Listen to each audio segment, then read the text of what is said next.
Hello students, today I am going to teach you about linear equation in two variables for class 9 CBSE board.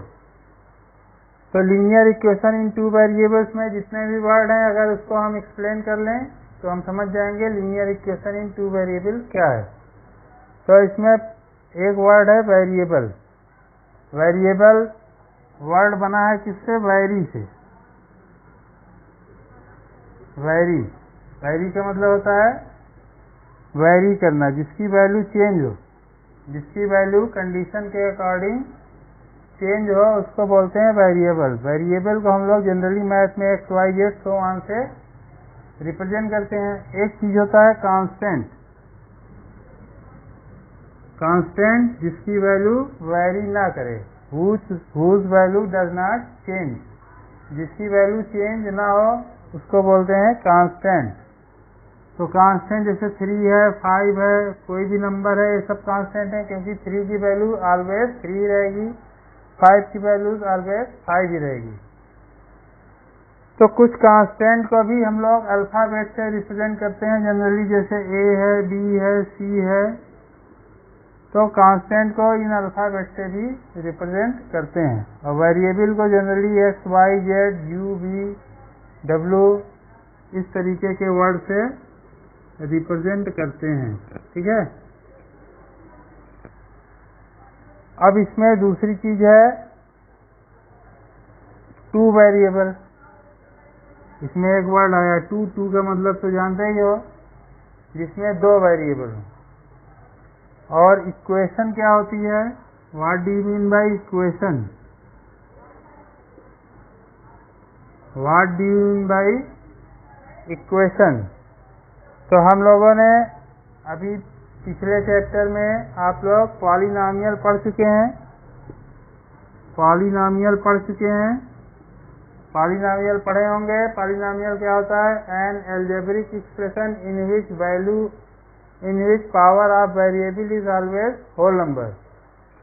Polynomial आप लोग पढ़े होंगे कि polynomial क्या होता है? An algebraic expression in which power या degree of variable is always whole number, यानी निगेटिव या फ्रैक्शन में नहीं होनी चाहिए, उसको बोलते थे हम लोग पॉलिनॉमियल। जैसे हम लिख दें 3x² + 5x + 7, तो ये हमारा एक पॉलिनॉमियल हो गया। इसमें वेरिएबल x है, 3, 5, 7 कांस्टेंट है, यहाँ पावर 2 है, यहाँ कुछ नहीं है तो 1 है, यहाँ कोई भी वेरिएबल नहीं है तो x की पावर 0 लिख सकते हैं। तो यहाँ पावर क्या हो गई? 0, 1 और 2। ये सारे ही होल नंबर हैं, तो ये क्या हो गया? पॉलिनॉमियल। तो अगर कोई ऐसा टर्म आता है जिसमें वेरिएबल जो है उसकी पावर निगेटिव या फ्रैक्शन में हो तो वो पॉलिनॉमियल नहीं होता है। तो अब पॉलिनॉमियल तो हम जान गए, पढ़े भी होंगे। अब इक्वेशन क्या होती है? अब इसी पॉलिनॉमियल को कोई भी न्यूमेरिकल वैल्यू दे दें, equal to any numerical value, मान लो 0 लिख दिए, तो अब ये क्या बन गई? इक्वेशन। ठीक है। तो इक्वेशन और पॉलिनॉमियल में यही डिफरेंस है। पॉलिनॉमियल को भी हम लोग रिप्रेजेंट करने के लिए इस तरीके से यूज करते थे सिंबल। जैसे कोई पॉलिनॉमियल ये है, इसको रिप्रेजेंट करने के लिए हम लोग ऐसे लिख देते थे। हम लोग ऐसे लिखते हैं पॉलिनॉमियल को। तो अब आप कहेंगे यहाँ भी इक्वल का साइन है, लेकिन ये इक्वल का साइन, ये इसकी कोई न्यूमेरिकल वैल्यू नहीं है, ये केवल इसको रिप्रेजेंट करने का एक सिंबल है। Only the symbol to represent this polynomial. और यहाँ क्या है? इस एल्जेब्रिक एक्सप्रेशन को किसी भी न्यूमेरिकल वैल्यू के इक्वल कर दिए, 0, 1, 2 कुछ भी लिख दें तो वो बन जाएगा इक्वेशन। तो इक्वेशन समझ में आ गई? कोई एल्जेब्रिक इक्वेशन है, एल्जेब्रिक एक्सप्रेशन है। एल्जेब्रिक एक्सप्रेशन आप लोग पढ़े ही होंगे। एल्जेब्रिक एक्सप्रेशन क्या होता है? Combination of variable and constant, जिसमें वेरिएबल हो और कांस्टेंट हो, उन सबको किसी भी मैथमेटिकल ऑपरेशन से कंबाइन कर दिया जाए। Mathematical operation means plus minus multiply divide, इनसे अगर कंबाइन कर दिया जाए तो बन जाता है एल्जेब्रिक एक्सप्रेशन। अब एल्जेब्रिक एक्सप्रेशन को किसी न्यूमेरिकल वैल्यू के इक्वल कर दिया जाएगा तो बन जाएगा इक्वेशन। तो अब आप लोग इक्वेशन समझ गए होंगे। तो इसमें दो साइड होता है, दोनों साइड इक्वल होते हैं, ठीक है। तो किसी भी एल्जेब्रिक एक्सप्रेशन को, किसी भी पॉलिनोमियल को कोई न्यूमेरिकल वैल्यू दे दें तो वो बन जाता है इक्वेशन। अब इसमें एक टर्म है लीनियर। लीनियर वर्ड बना है किससे? लाइन से। और लीनियर पॉलिनोमियल हम लोग पढ़े होंगे आप लोग। लीनियर पॉलिनोमियल क्या होता था? जिसकी डिग्री 1 हो, जिसमें जो वेरिएबल है उसकी हाईएस्ट पावर क्या हो? 1 हो, उसको बोलते थे हम लोग लीनियर। तो यहाँ भी वही मतलब है। तो ऐसी इक्वेशन जिसमें वेरिएबल की पावर हाईएस्ट पावर 1 हो उसको बोलेंगे linear equation. Degree of highest degree of variable क्या होना चाहिए? हाईएस्ट पावर ऑफ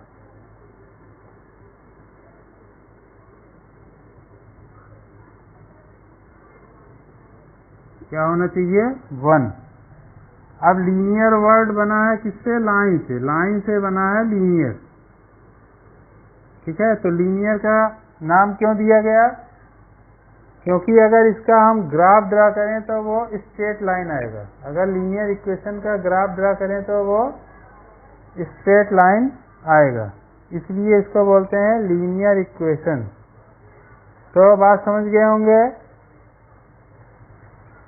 तो लीनियर इक्वेशन इन टू वेरिएबल। वेरिएबल का मतलब हम लोग जान गए जिसकी वैल्यू वेरी करे, इसको X Y Z so on से दिखाते हैं।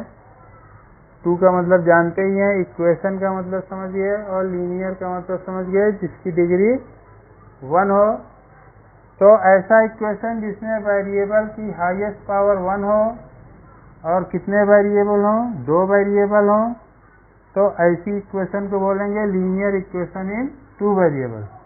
और इसका स्टैंडर्ड फॉर्म होता है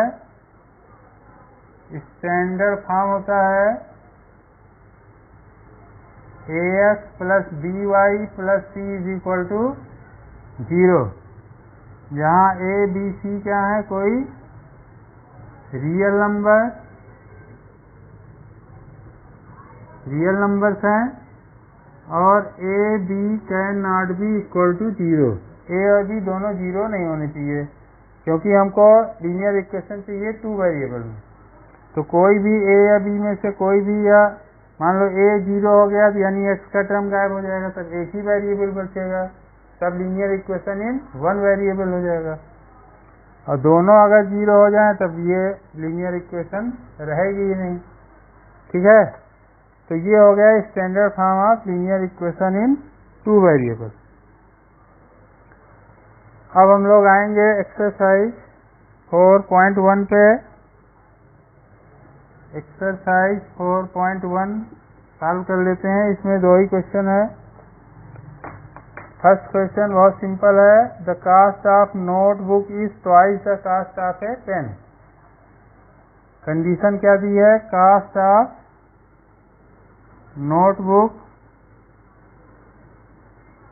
is equal to twice the cost of a pen. जो नोटबुक की कास्ट है वो पेन की कास्ट की डबल है। कह रहा है write a linear equation in 2 variable to represent this statement. तो इस स्टेटमेंट को रिप्रेजेंट करने के लिए एक लीनियर इक्वेशन बनाना है। अब बुक में दिया है कि नोटबुक को x मान लें कास्ट को, और पेन की कास्ट को y। अगर हिंट ना दिया होता तो हम किसी को भी कुछ भी मान सकते थे। तो let the cost of notebook is equal to ₹x, और cost of 10 is equal to ₹y। तो according to given condition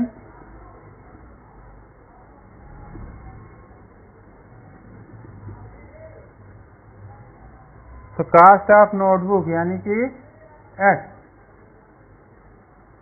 is equal to twice the cost of pen यानी 2y। तो इसको इधर ले आए तो x minus 2y is equal to 0। ये बन गया हमारा लीनियर इक्वेशन इन 2 वेरिएबल। ठीक है, 2 वेरिएबल हैं x और y और दोनों की पावर कितनी है 1 है। तो this is the linear equation in 2 variable. ठीक है, अब इसमें क्वेश्चन नंबर 2 है।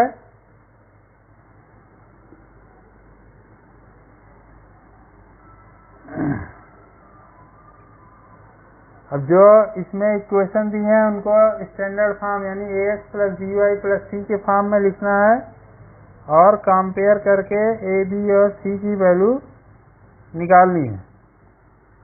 तो इसमें कुछ ले लेते हैं, एक दो एग्जांपल। जैसे fifth part 3x plus 2 is equal to 0।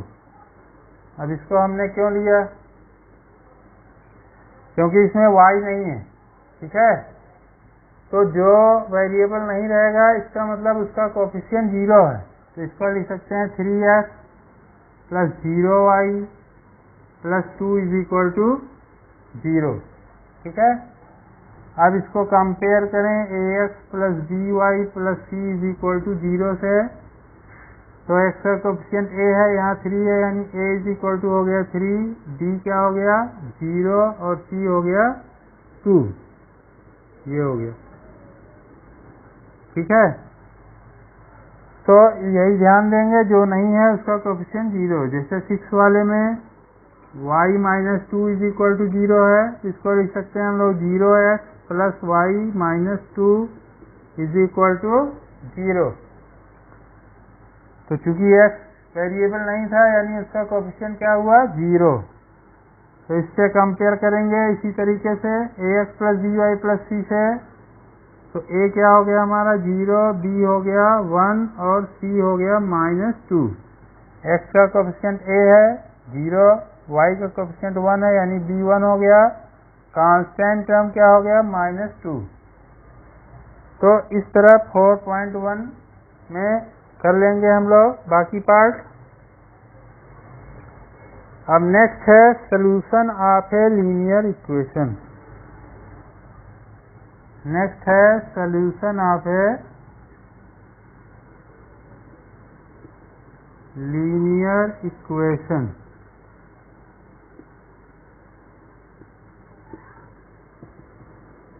Solution of a linear equation. Solution क्या होता है, solution is the value of variables which satisfy the given equation. Value of variables which satisfy the given equation। जैसे x plus y is equal to 4 है, तो अगर हम x के place पे 1 रख दें और y के प्लेस पे 3 रख दें तो 1 प्लस 3 इज इक्वल टू 4, यानी लेफ्ट हैंड साइड और राइट हैंड साइड की वैल्यू इक्वल आ जाएगी। यानी x इज इक्वल टू 1 और y इज इक्वल टू 3 एक सोल्यूशन हो गया। हम चाहें तो x इज इक्वल टू 2 और y इज इक्वल टू 2 रख दें, तब भी 2 प्लस 2 इज इक्वल टू 4, तब भी लेफ्ट हैंड साइड और राइट हैंड साइड दोनों इक्वल आएगा। तो ये सब क्या है, इसके सोल्यूशन है। सेटिस्फाई करने का यही मतलब हुआ कि जिस वैल्यू को रखने पे लेफ्ट हैंड साइड और राइट हैंड साइड इक्वल आ जाए, हम कहेंगे वो पॉइंट या वो वैल्यू इस इक्वेशन को सेटिस्फाई कर रही है। और जैसे अभी हमने बताया कि लीनियर इक्वेशन है, उसका ग्राफ ड्रा करेंगे तो स्ट्रेट लाइन आएगा। इसको अभी अब हम लोग आगे पढ़ेंगे। तो इस लाइन पे जितने भी पॉइंट होंगे सब उसके सोल्यूशन होंगे। Every point on this line, अगर इसका ग्राफ मान लीजिए ये आता है, it means that every point of this line will be solution of this linear equation। और किसी लाइन पे कितने पॉइंट होते हैं? Infinite point. तो इसलिए कोई भी लीनियर इक्वेशन है उसके कितने सोल्यूशन हो सकते हैं? इनफाइनाइट। ये 1 मार्क्स के क्वेश्चन में अक्सर पूछा जाता है कि कोई भी लीनियर इक्वेशन है उसके कितने सोल्यूशन होंगे। 4 ऑप्शन दे दिया गया, unique solution, 2 solution, infinite solution, no solution. तो क्या होगा? इनफाइनाइट नंबर ऑफ सोल्यूशन हो सकते हैं। ठीक है। अब सोल्यूशन निकालते कैसे हैं? अब सोल्यूशन फाइंड कैसे करेंगे? How to find the solution.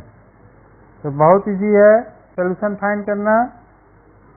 तो इसको हम एक्सरसाइज के क्वेश्चन से एक्सप्लेन करेंगे।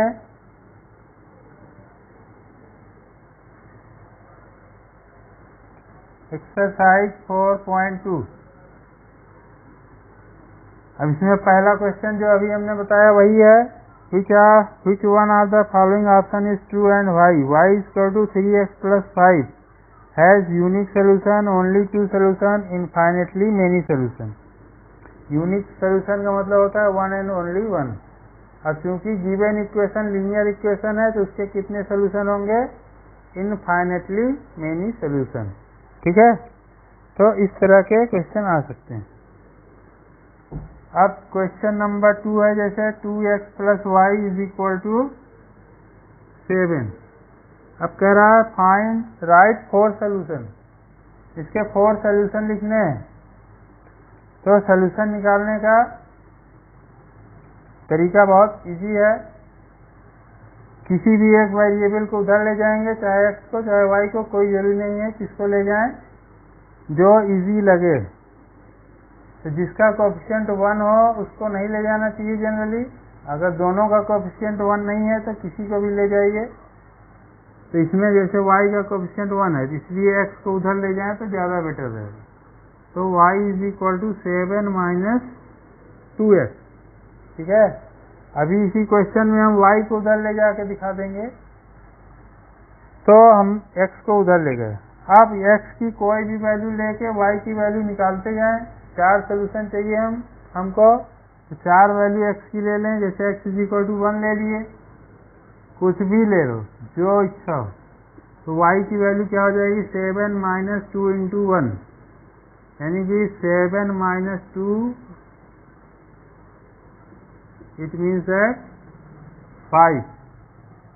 तो पहला सोल्यूशन हो गया 1,5, यानी x की वैल्यू 1 और y की वैल्यू 5। पहले x की वैल्यू लिखते हैं और फिर y की। अब x इज इक्वल टू 2 ले लें। तो y की वैल्यू 7 माइनस 2 इंटू 2, यानी 7 माइनस 4। 7 माइनस 4 क्या होगा? 3, यानी दूसरा सोल्यूशन आ गया हमारा 2,3। इसी तरीके से 4 सोल्यूशन निकाल सकते हैं। x की वैल्यू 0 ले लें, तब y क्या आएगा? 7 माइनस 2 इंटू 0, यानी 7 आ जाएगा। सोल्यूशन क्या हो गया? 0,7। x की वैल्यू -1 ले लें, तो y हो गया 7 माइनस 2 इंटू -1, यानी 7 प्लस 2 हो जाएगा, यानी कि 9। तो सोल्यूशन हो गया -1, 9। तो इस तरीके से हमको 4 सोल्यूशन मिले। 1,5, 2,3, 0,7, -1,9। तो कोई निश्चित नहीं है कौन सी वैल्यू लें, जो इच्छा हो x की वैल्यू पुट कर सकते हैं, उससे y की वैल्यू निकाल लें। 1, 2, 3, 4, 5 क्रम से ले लें, चाहे 0 ले लें, जो भी हो x की कोई भी वैल्यू सिलेक्ट कर सकते हैं। ठीक है। तो इस तरीके से हम सोल्यूशन फाइंड कर सकते हैं। अब हमने कहा था कोई भी वेरिएबल दूसरी तरफ ले जा सकते हैं,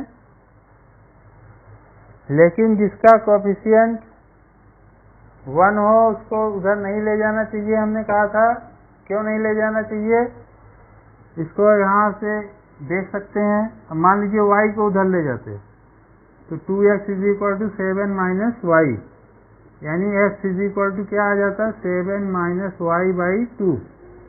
यहाँ फ्रैक्शन में आ जाता है, तो हमको वैल्यू थोड़ा सोचनी पड़ती क्या पुट करें, और कोई भी वैल्यू पुट करते हो पॉइंट में आ जाती, थोड़ा कम अच्छा रहता है। सही है, गलत नहीं है। y की वैल्यू 1 ले लें तो क्या आ जाएगा, x की वैल्यू 7 - 1/2 यानी 6/2 यानी कि 3। तो पहला सोल्यूशन क्या हुआ। अब इसको ध्यान देंगे, x की वैल्यू पहले लिखते हैं। अगर y 1 लिए है, x 3 आया, लेकिन क्या लिखेंगे 3, 1, x की वैल्यू पहले लिखेंगे। अब y मान लीजिए 2 ले लिए, तो x कितना आया 7 - 2/2 यानी 5/2 यानी 2.5। ये थोड़ा पॉइंट में आ जाएगा, यही प्रॉब्लम है, लेकिन ये गलत नहीं है, सही ये भी है। तो पॉइंट में ना आए, कोशिश यही करनी चाहिए, इसलिए उसी को उधर ले जाएंगे, मतलब उस कांस्टेंट को उधर नहीं ले जाएंगे जिसका कोएफिशिएंट 1 हो, तो ज़्यादा बेटर रहेगा। ले किसी को भी जा सकते हैं, ठीक। तो इस तरह क्वेश्चन नंबर 2 कर लेंगे। अब क्वेश्चन नंबर 3। क्वेश्चन नंबर 3 में क्या कह रहा है, check which are the following are solution of the equation x - 2y = 4। तो कुछ सोल्यूशन दिए हैं और चेक करना है हमको कि वो सोल्यूशन, वो पॉइंट इसके सोल्यूशन है या नहीं है। तो जैसे फर्स्ट वाला दिया है पॉइंट 0, 2। तो अभी हमने बताया था सोल्यूशन क्या होते हैं, जो इस इक्वेशन को सेटिस्फाई करें, यानी जिसको रखने पे लेफ्ट हैंड साइड और राइट हैंड साइड इक्वल आ जाए। तो ये पॉइंट दिया है 0, 2 यानी x की वैल्यू 0 दी है, y की वैल्यू दी है 2।